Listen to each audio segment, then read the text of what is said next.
Alors aujourd'hui, on va voir la fonction inverse. Alors pour commencer, on va voir quelle forme elle a, cette fonction. Alors cette forme, elle est de la forme 1 sur x. Ce qui est logique parce que la fonction inverse, c'est 1 sur quelque chose, 1 sur le nombre. Ce qu'on va apprendre par cœur, ce qui est ultra important, c'est sa dérivée.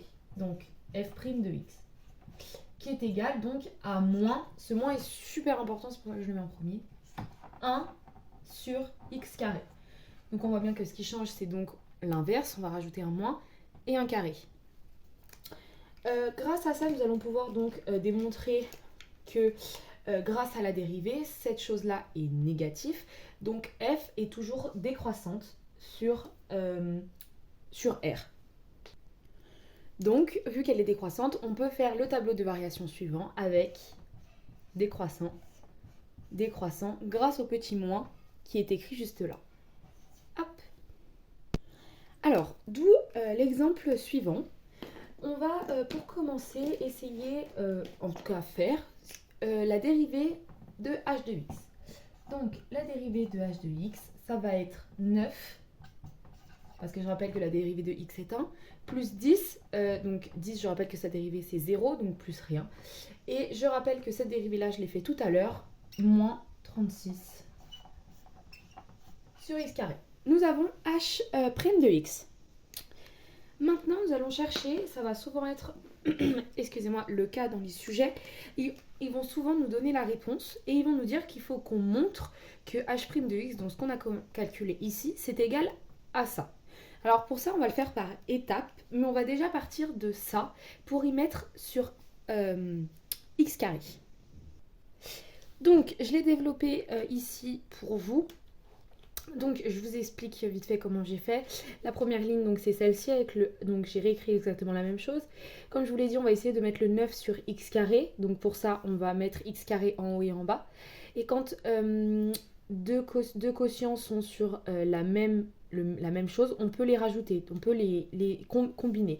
Donc 9x carré moins 36, donc j'ai juste en fait continué la barre en enlevant, en mettant juste x carré. Donc là, ce résultat-là qu'on a, il va falloir qu'on prouve maintenant que ça, c'est égal à ça. Alors, pour ce faire, donc j'ai mis d'un point, donc ça va être le numéro 1 que vous allez faire dans chaque exercice. Là, on passe donc au numéro 2, et donc on va juste prendre le dessus, et en fait le dessus va devoir être égal à ce dessus-là. Si vous voulez, là le x carré va toujours être là, donc on va l'enlever pour faciliter. Ici, vous avez dû normalement reconnaître une identité remarquable que je vais marquer juste à côté pour que vous voyez si jamais vous ne l'avez pas vu. Alors, je l'écris juste là, donc c'est a moins b facteur de a plus b est égal à a au carré moins b au carré. On a bien là le a, le b, donc on va écrire ça sous cette forme-là. Donc je l'ai écrit juste là, donc j'ai pris, comme je vous l'ai dit, le a que j'ai mis au carré, le b que j'ai mis au carré. Cette étape est super importante pour bien montrer comment vous êtes arrivé à ce niveau-là. Parce que du coup, si on calcule, et donc si on calcule, comme je viens de le dire, on trouve 9, donc, parce que 3 au carré ça fait 9, x au carré ça fait x carré, moins 6 au carré, 36. Si on rajoute le x carré, comme je l'ai dit tout à l'heure, on trouve bien la même chose d'à côté. Donc on a démontré que h' de x était bien égal à tout ça. Maintenant la question qu'ils vont pouvoir vous poser, ça va être plutôt de faire le tableau de variation. Le tableau de variation, il va y avoir d'un côté, donc là le côté là, ce sera plutôt positif, ici négatif. Donc ça veut dire qu'ils vont faire des montées-descentes. Je vais pas le faire, mais si vous avez des questions, vous pouvez me dire et on pourra... vous savez quoi, non, je vais le faire. Alors, j'ai réécrit la fonction de départ et on va pouvoir regarder grâce à ça. Alors, j'ai oublié un truc important que je vais marquer juste là. Donc, j'ai rajouté cette petite phrase donc, qui est x carré est supérieur à 0 parce que je rappelle que tout carré ne peut pas être négatif. Donc, le signe est de cette double parenthèse que j'ai développée ici. Qu'est-ce que j'ai fait ici? J'ai regardé quand est-ce qu'elle s'annulait pour que je puisse mettre les deux numéros dans mon tableau. Donc, nous avons 2 et moins 2. Donc, on va pouvoir faire tout de suite le tableau. Donc j'ai réalisé le tableau, donc avec les x en haut, j'ai mis le moins 2 et 2 qu'on a calculé tout à l'heure.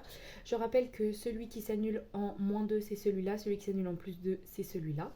Donc on va pouvoir mettre donc les petites colonnes avec, comme je viens de dire, les zéros, donc lui 2, lui moins 2. Pardon, ça jusque là, excusez-moi. Hop. Et on va pouvoir donc remplir comme je l'ai dit. Donc il y a une formule qui nous dit que tout ce qui est de ce côté-là et du côté, c'est du signe de A, donc de celui-ci, et de tout ce qui est de ce côté-là, c'est du signe de moins A, donc l'inverse. Donc je vous les remplis. Je rappelle juste que le A, c'est ce chiffre-là, donc ici c'est 3, 3 est positif, donc tout ce qui sera de ce côté-là du 0 sera positif comme je l'ai marqué, et tout sera du signe de moins A, donc du signe opposé à de ce côté-là. Ici ça va être les règles des signes, donc moins par moins ça fait plus, moins par plus ça fait moins, et plus par plus ça fait plus. Avec ceci maintenant nous allons pouvoir faire donc les variations de f comme ça l'était demandé, donc là nous allons avoir un plus, un moins, un plus. Je rappelle qu'ici vous pouvez calculer. Pour calculer les effectifs qui sont ici, vous devez prendre dans cette formule-là, mettre moins 2 et 2 et voir les résultats que vous avez. Ça, je vous laisse le faire. J'ai pas ma calculatrice. Voilà.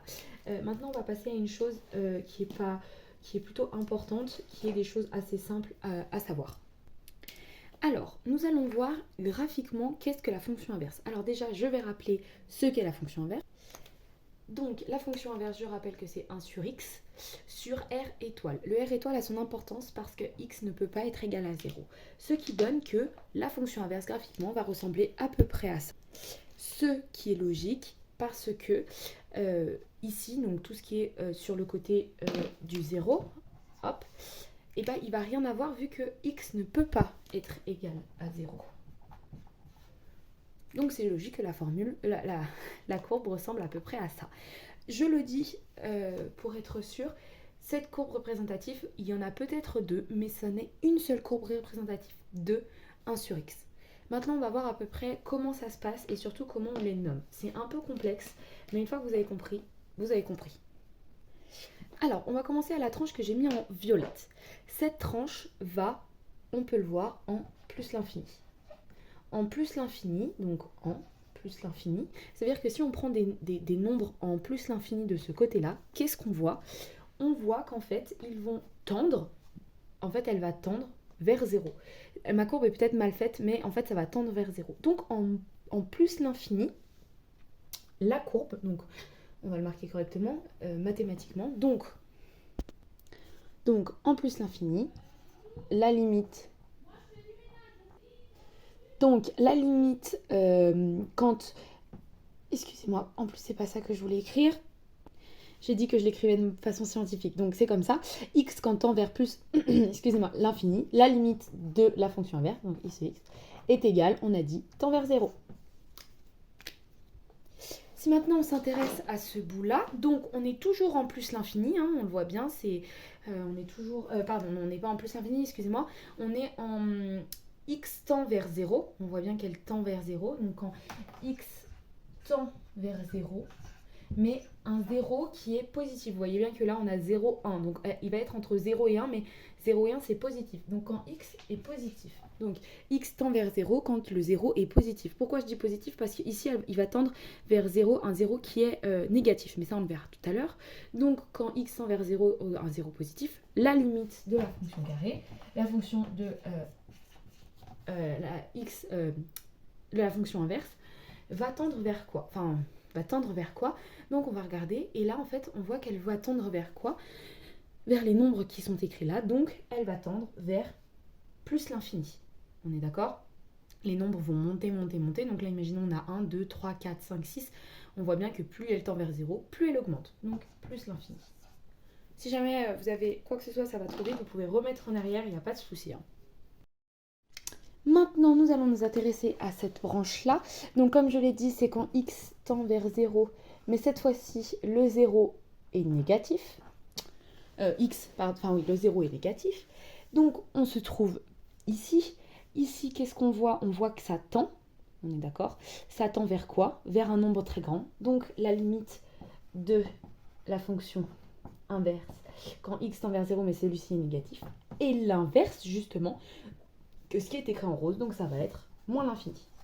Ça, vous y trouvez sur le graphique, mais vous pouvez y trouver aussi si vous calculez avec des grands nombres, des grands petits nombres négatifs, des grands petits nombres positifs, et pareil, sur des grands nombres, vous pouvez y retrouver.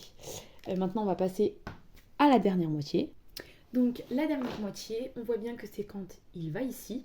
Donc l'inverse de ce qui est écrit en violet. Donc ça sera x vers moins l'infini. X quand tend vers moins l'infini. Qu'est-ce qu'il fait? La limite de la fonction inverse, 1 sur x, la limite de la fonction inverse, qu'est-ce qu'elle fait? Eh bien, on voit qu'elle va se tendre, comme en fait, exactement comme la violette, tendre vers 0. Voilà, vous avez à peu près toute la base de la fonction inverse. Je vais juste aussi vous rappeler une chose pour les inéquations et les équations. Alors, en termes d'inéquation, la fonction inverse est assez simple. Pourquoi je dis assez simple? Parce qu'en fait, ça va être juste un jeu de passe-passe et de retournement. Donc là, je vous ai pris un premier exemple qui est assez simple. Donc f de x est supérieur ou égal à... Quand est-ce que f de x est supérieur ou égal à 3 dixièmes?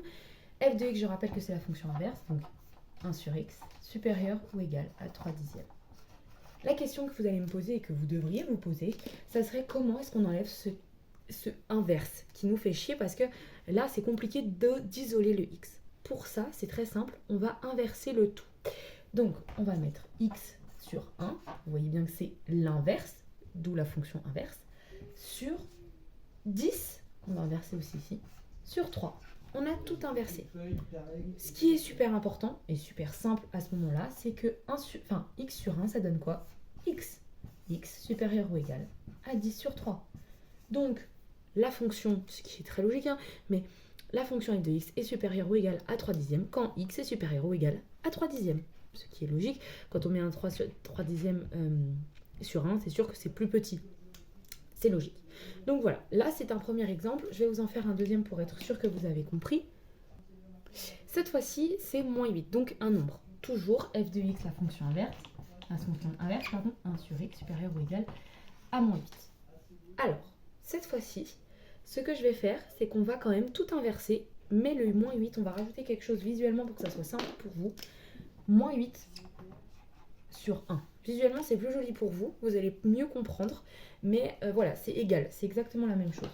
Donc comme tout à l'heure, je reprends mon rouge et on rééchange. X sur 1 sur moins 8. Comme tout à l'heure, celui-ci s'évapore, x plus ou moins égal à moins 1 huitième.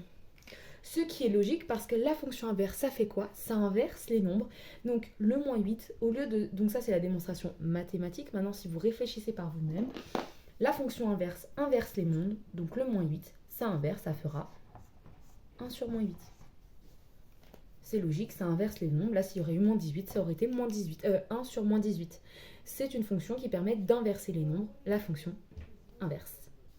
Voilà, normalement j'ai tout fait, donc ça sera fini pour la fonction inverse.